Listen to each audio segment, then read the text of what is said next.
Your personality, literally, Ed, is made up of how you think, how you act, and how you feel. And how you think, how you act, and how you feel is your personality, and your personality is intimately connected to your personal reality, your life. So then if you want to change your life, your personal reality, you got to change your personality. And here we go again. You got to start becoming conscious of your unconscious thoughts. You got to start noticing how you act, how you speak.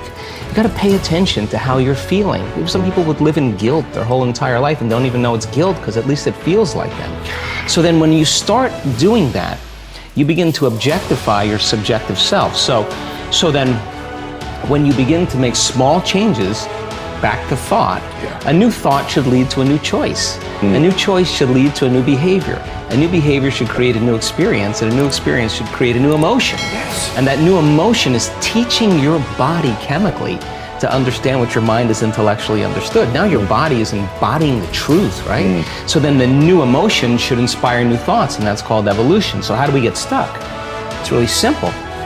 The stronger the emotion you feel from some event in your life, be it a betrayal or a trauma or whatever, the more altered you feel inside of you, the more you pay attention to the cause outside of you. So the brain takes a snapshot. It freezes an image and embosses that pattern neurologically in the brain, and that's called a memory.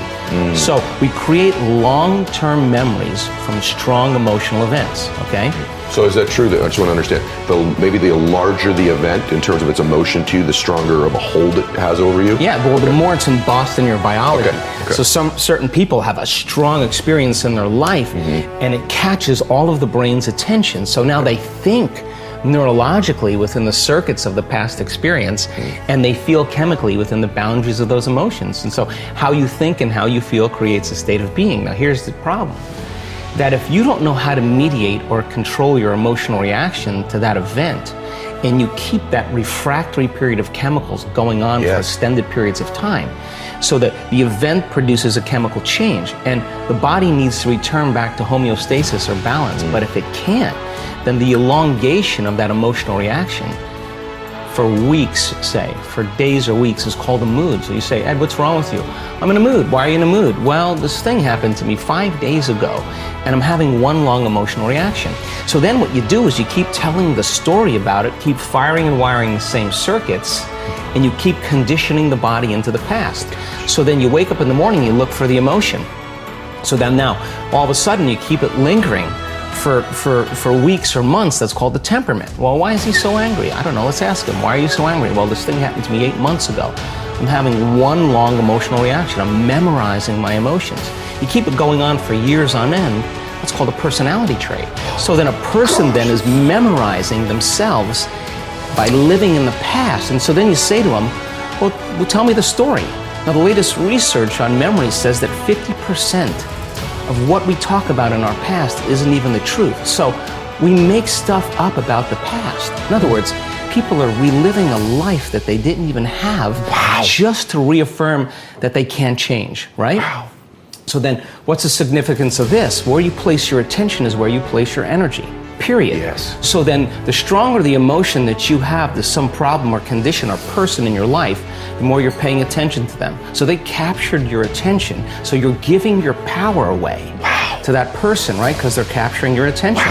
So then there's an energetic connection to every person, everything in your past, present reality has your energy connected to it. So now, this is the significance. When a person really decides to be defined by a vision of the future instead of the memory of the past, the hardest part about it is all of a sudden becoming conscious and not making the same unconscious choice.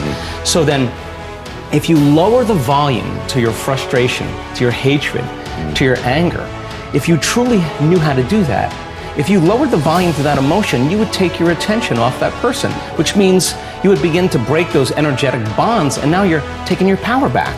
You're calling energy back to you, and we've measured this, and all of a sudden it builds this bigger electromagnetic field around the person's body. That's energy to heal. That's energy to create a new future with, right?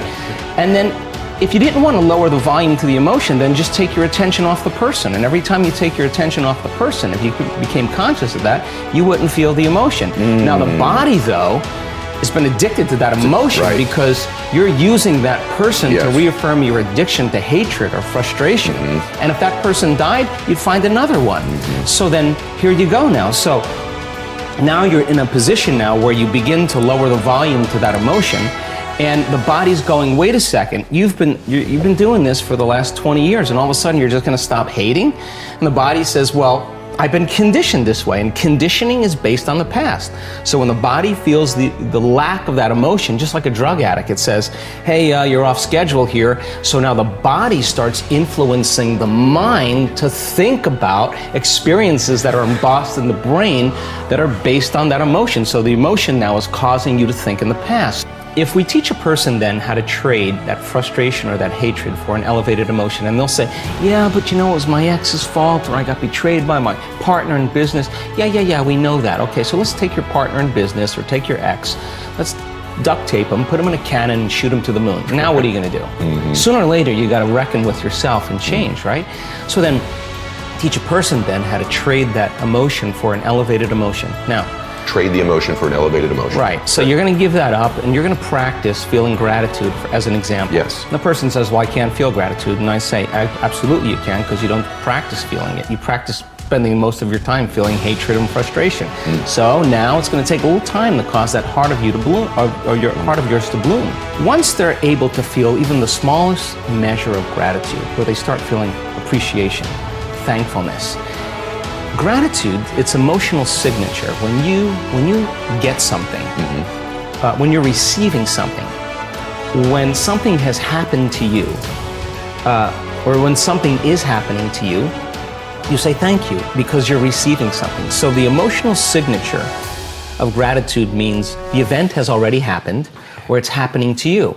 So the moment you open your heart and you feel gratitude, well, that emotion then is telling the body that the experience has already occurred, and the thought then can make it into the body because it's consistent with the thought. So now you're beginning to program the autonomic nervous system into a very specific destiny. You got to maintain that modified state of mind and body your entire day, independent of the conditions in your outer environment, independent of your body's cravings of those emotions and habituations, and independent from time. And if you can, get ready, because something weird or unusual, some synchronicity, some coincidence, some opportunity is going to land in your lap, and you didn't have to go and get it.